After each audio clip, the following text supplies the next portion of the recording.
Sports Collectors Daily calls it one of the finds of the year. Let's go through it. Hey, it's Mike. Thanks for tuning back in.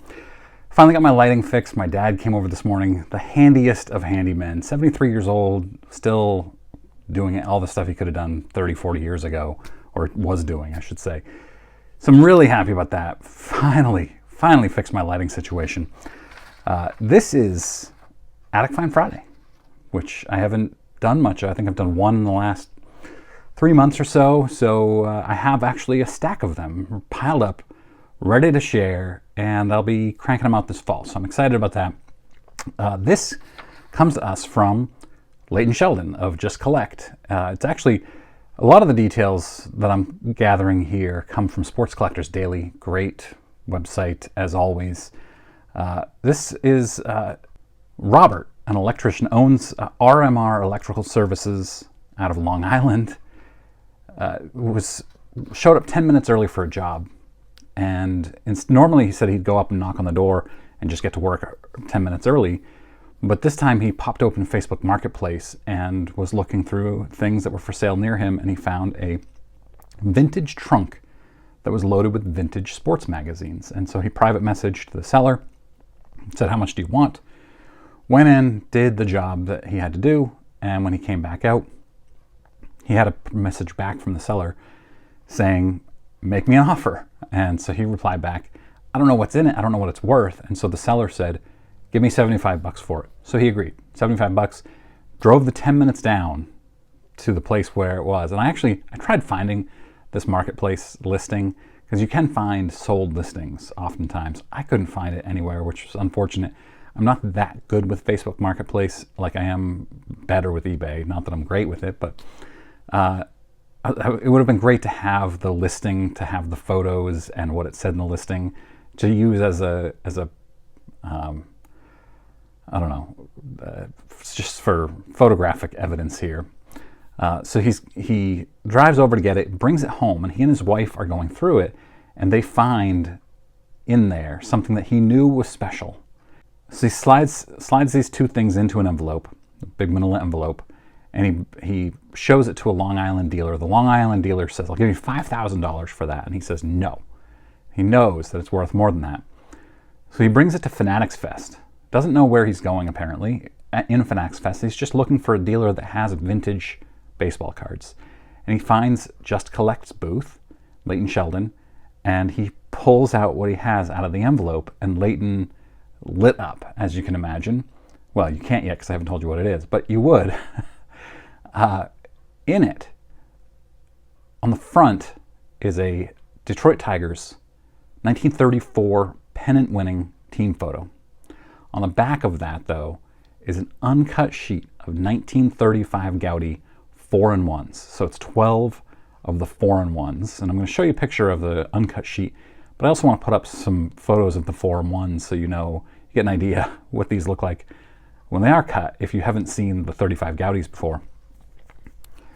Now, I'm not a fan of the 35 Gaudi 4-in-1s. 33 is the best. I don't like the multiplayer cards like this, the 4-in-1s, or, I've talked about this a lot, the multiplayer rookie cards, Nolan Ryan and Koosman, things like that. I'm not a big fan of them, but this is extraordinarily rare. Sports Collectors Daily wrote that they were not able to find another example of this one. And what's so special about this one, it actually has Babe Ruth featured prominently on it. Fun fact, Ruth was featured here wearing what appears to be his Yankees uniform, but playing for the Boston Braves with 3 Braves teammates in 1935, his last year in the league, on one of the 4-in-1s. So it is uncut sheet with Babe Ruth on it, which has not been seen before. There's no example on the internet that Sports Collectors Daily could find. And I did a search too, but everything came up with this story, of course. So just an absolutely incredible story. And Leighton Sheldon does a video with Robert, took a screenshot here, gets his story, and then Leighton brokers a deal with Brian Dwyer of REA for $35,000 going to a private collector. So pretty smart to turn down the $5,000. It must have been difficult. So I want to ask you, put in comments for me, you find something on Facebook Marketplace and you pay $75 for it, and in that you find something that you know is valuable and somebody offers you $5,000 for it. You don't know enough about it. Do you take the $5,000 or do you gamble and find somebody who is going to give you a lot more? Now, you're a sports card collector, you're a baseball card collector. You know that you could easily figure out how much this is worth.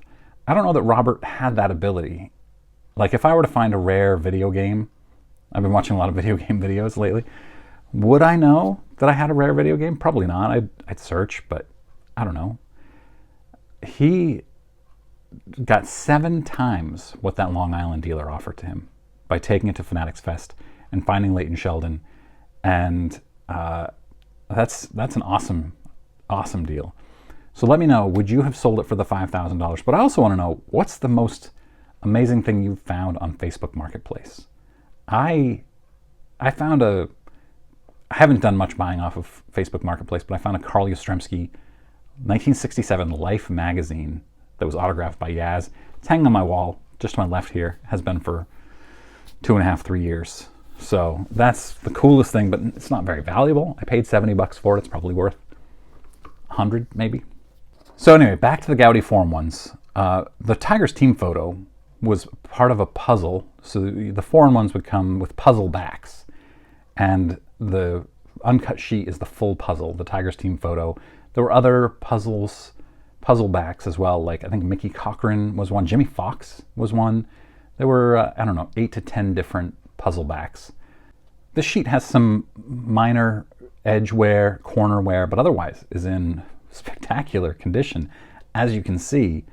The amazing thing is that he actually had 2 of these. And I reached out to Leighton to ask him what the update is. Has he sold the other one? He was in the middle of brokering another deal. I didn't get an update in time for this. I didn't give him any time, honestly. I texted him 20 minutes before I started recording this video. Since recording this, I did hear back from Leighton. He does have at least one very significant offer, but nothing has been finalized as of yet. Wishful thinking on my part, I guess. But just a really, really cool story of a guy, small business owner, out working, had a few extra minutes, found a listing on Facebook Marketplace, paid $75 and got $35,000 from it. It's kind of the dream. That is the dream. Would you have sold it, or would you have kept it yourself? I would have sold it personally. $35,000. That's a lot of money. All right, got a lot more videos. I mean, I have enough videos piled up. I've been taking it really easy the last few months on YouTube.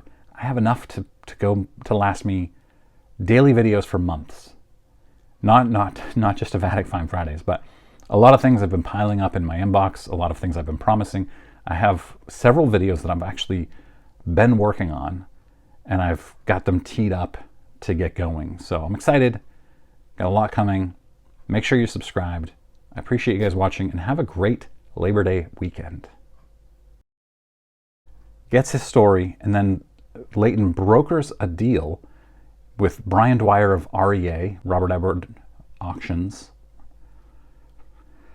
I always want to say Robert Edwards, but it's Robert